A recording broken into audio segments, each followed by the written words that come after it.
बेनझीर भुत्तो नको म्हणूनच त्यांच्या पहिल्याच सभेत बॉम्बस्फोट झाला, जिथं रेहमान बोलोसने त्यांना वाचवलं, पण दुसरा वार खाली गेला नाही, तो वारमावर बसला. बेनझीर त्या धमाक्यात मारल्या गेल्या. पण त्यांच्या मुळावर कोण उठलं होतं या प्रश्नाचं उत्तर फार चक्रावणार आहे. उत्तर आहे जनाब आसिफ अली झरदारी, जे बेनझीरचे पती होते. बेनझीरचा काटा काढला गेला आणि ते थेट राष्ट्राध्यक्ष बनले.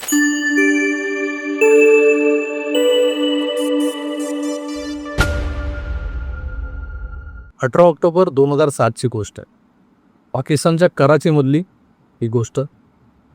रस्त्यावरची गर्दी म्हणजे असं वाटत होतं माणसांचा महापूर आलाय. जवळपास 30 लाख लोक होते त्या गर्दीमध्ये आणि प्रत्येकाला फक्त एकाच व्यक्तीची झलक पाहायची इच्छा होती. डॉटर ऑफ द ईस्ट म्हणजेच बेनझीर भुत्तो. तर तब्बल 8 वर्षांच्या वनवासानंतर पाकिस्तानात आपल्या मायदेशी परतले होते. सगळीकडे त्यांच्याच नावाच्या घोषणा दिल्या जात होत्या. तुम्हाला इथे एक गाणं आठवत असेल, जिओ जिओ जिओ बेनझीर. ते त्यावेळेला सुपर डुपर हिट झालं होतं.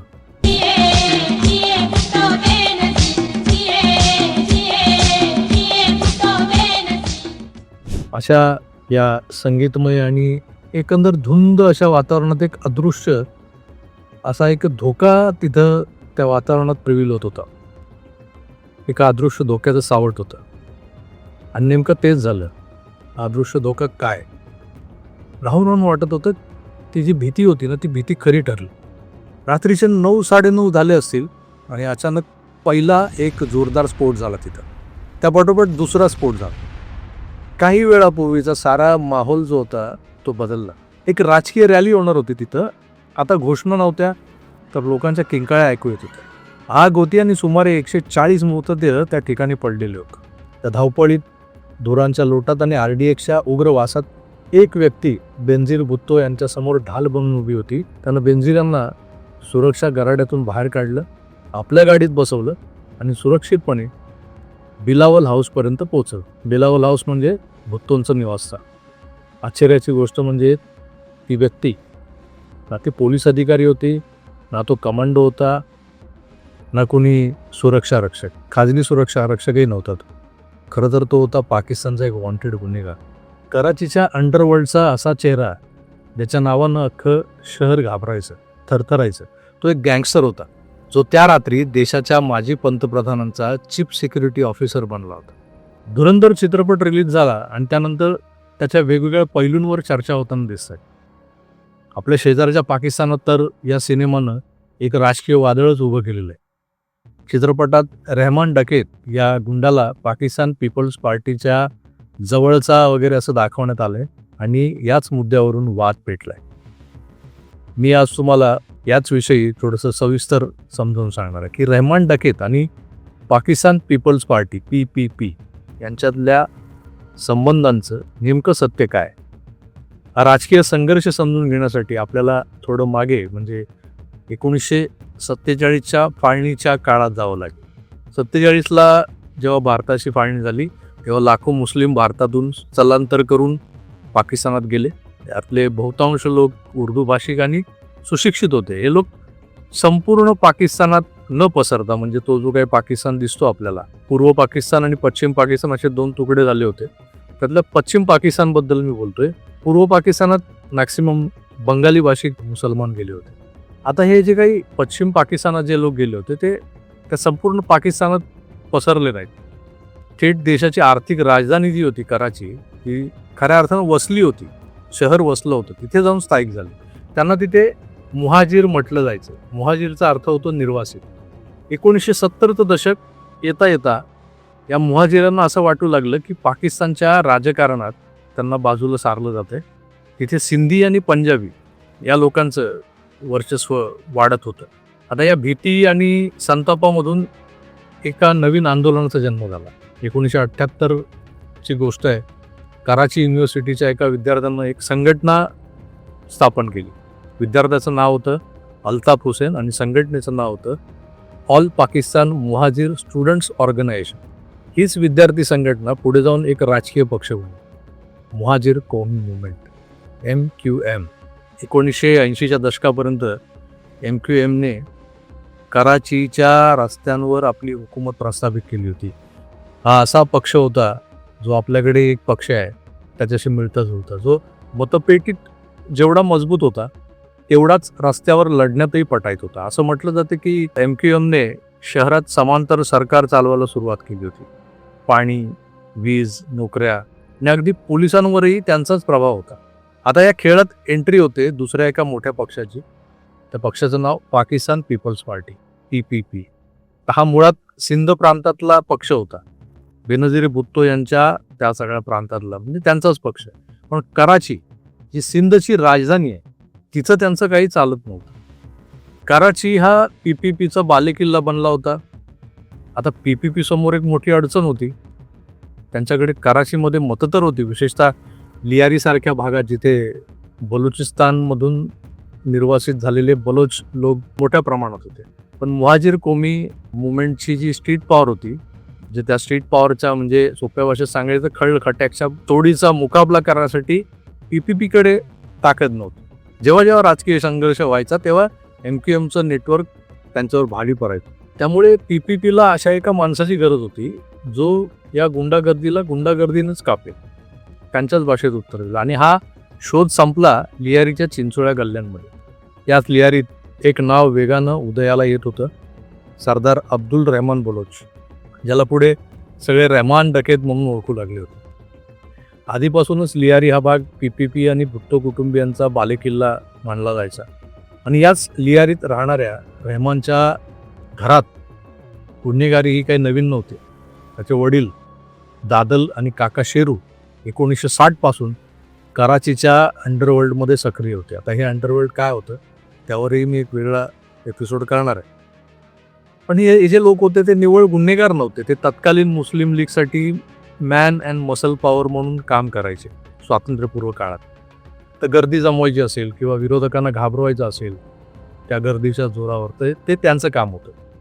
रहमानच्याही रक्तात हेच गुण होते, पण तो आपल्या वाडवडिलांपेक्षा 4 पावलं थोडा पुढे निघाला. PPPनं लियारीवर आपली पकड मजबूत ठेवण्यासाठी रहमान डकेतला आपला लोकल स्ट्रॉंगमॅन बनवलं. खरं तर ही एक शुद्ध राजकीय डील होती. रहमान PPPसाठी लियारीचा किल्ला सांभाळणार, MQMला तिथे पाय ठेवू देणार नाही आणि बदल्यात सरकार आणि पोलीस त्याच्या गुन्ह्यांकडे, त्याच्या अपराधांकडे डोळेझाक करणार. साल 2001 मध्ये एक मोठं वळण आलं या सगळ्या गोष्टींना. लियारीचा जुना डॉन होता एक हाजी लालू, आणि त्या हाजी लालूचं बरंच प्रस्त होतं लियारी. तो जोवर जिवंत होता, तो त्याचं अस्तित्व होतं, तोवर रहमानचं काय फारसं चालत नव्हतं. आणि त्या हाजी लालूला अटक झाली. रहमानला तर मग मोकळं मैदानच मिळालं. रहमान डकेतनं या संधीचा फायदा घेतला आणि स्वतःला किंग ऑफ लियारी घोषित केलं. आता तुम्ही चित्रपटात तो अर्शद पप्पू आणि हे बाकीचे लोक जे बघितले, ज्यांच्याबरोबर रहमान डकेतचा उभा दावा दाखवलाय, संघर्ष दाखवलाय, ती सुद्धा एक वेगळी स्टोरी आहे. आता काय झालं होतं, इतक्या वर्षात रहमानला राजकारणाचा खरा खेळ समजला होता. त्याला ठाऊक होतं की फक्त बंदुकीच्या जोरावर राज्य करता येत नाही, तर इमेज महत्त्वाची असते. त्याने लियारीमध्ये रॉबिन हुडची भूमिका घ्यायला सुरुवात केली. गरिबी आणि बेरोजगारीनं ग्रासलेल्या लियारीत त्यानं रुग्णवाहिका सुरू केल्या. हॉस्पिटलमध्ये नुसतं पोचवलं नाही त्यांनी रुग्णांना, तर गरीब लोक जे होते त्यांच्या उपचारांची बिलं स्वतः भरली. लोक त्याला मसिहा समजू लागले.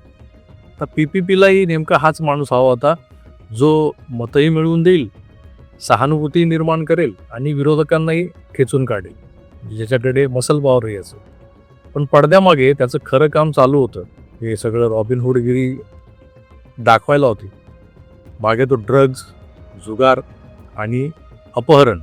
आणि अपहरण कशासाठी, तर खंडणीसाठी. हे सगळं सुरू होतं. बेनझीर भुट्टो यांच्या पुनरागमनाच्या वेळी, म्हणजे त्या जेव्हा परत आल्या पाकिस्तान, रहमानची ताकद प्रचंड वाढलेली होती. कारसाजला, जिथे हा पहिला हल्ला झाला बेनझीरवर, जो स्फोट झाला होता, त्या हल्ल्यात त्यानं बेनझीर भुट्टो यांचे प्राण वाचवले. तुम्ही इंटरनेटवर तसे फोटोजही आहेत म्हणजे त्या इन्सिडेंटचे, आणि त्यात तो दिसतोय रहमान बलोच. तर ह्या सगळ्या गोष्टीमुळे झालं काय की PPPमध्ये त्याच्या निष्ठेवर शिक्कामोर्तब झालं होतं. साल 2008 मध्ये पाकिस्तानच्या राजकारणात मोठी उलथापालथ झाली. बेनझीर भुट्टो यांची हत्या झाली आणि त्या हत्येनंतर सहानुभूतीच्या लाटेवर स्वार होऊन PPP सत्तेत आली. आसिफ अली झरदारी देशाचे राष्ट्राध्यक्ष बनले. आता रहमान डकेतचा सुवर्णकाळ सुरू व्हायला होता, कारण तो राष्ट्राध्यक्षांचा खास माणूस होता. झरदारी सरकारनं रहमानला एक नवीन जबाबदारी दिली.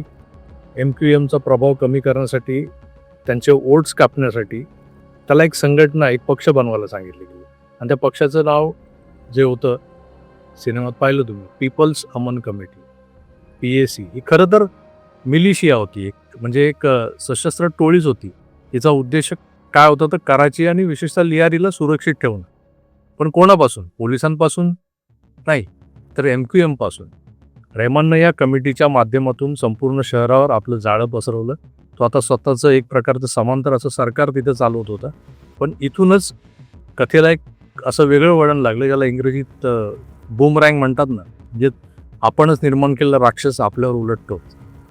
रहमान डकेत आता इतका शक्तिशाली झाला होता की तो PPP मधल्या ज्या मोठ्या नेत्यांचं ऐकायलाच तयार नव्हता. हद्द तर तेव्हा झाली जेव्हा त्यानं राष्ट्रपती झरदारींच्या सावत्र भावाला निवडणूक लढवण्यासाठी पाठिंबा द्यायला नकार दिला. हे थेट बंड होतं आणि राजकारणात बंडाची शिक्षा एकच असते, मृत्यू. PPPला समजलं होतं की ज्या वाघाला त्यांनी पाळलंय तो आता नरभक्षक झालाय. शेर के मुंह में खून लग गया. आता हा मोहरा संपवावा लागणार. रहमानला संपवणं हे सोपं नव्हतं. तर या कामासाठी कुणाला निवडायचं? मग एक चेहरा समोर आला, नाव कराची पोलिसांचा एक कडक आणि एक जिगरबाज अधिकारी, SSP चौधरी असलम. चौधरी असलम वर्षानुवर्ष रहमानच्या मागावर होताच, पण रहमान प्रत्येक वेळी निसटायचा. कधी वेषांतर करून निसटायचा, तर कधी लियारीच्या अरुंद गल्ल्यांमधून बाईकवर बसून पळून जायचा. पोलिसातही त्याचे खबरी होते, जे रेड पाडण्यापूर्वी त्याला सावध करायचे, आणि हा गायब. पण 9 ऑगस्ट 2009ची जी रात्र होती ती वेगळी होती. कराचीच्या बाहेरच्या म्हणजे आउटस्कर्ट्समध्ये शांतता होती. चौधरी असलम यांना पक्की माहिती मिळाली होती की रहमान डकेत आपल्या साथीदारांसह तिथून जाणार आहे त्या रस्त्याने. पोलिसांनी सापळा रचला. सिनेमात हा क्लायमॅक्सचा थरार जरासा वेगळा दाखवलाय.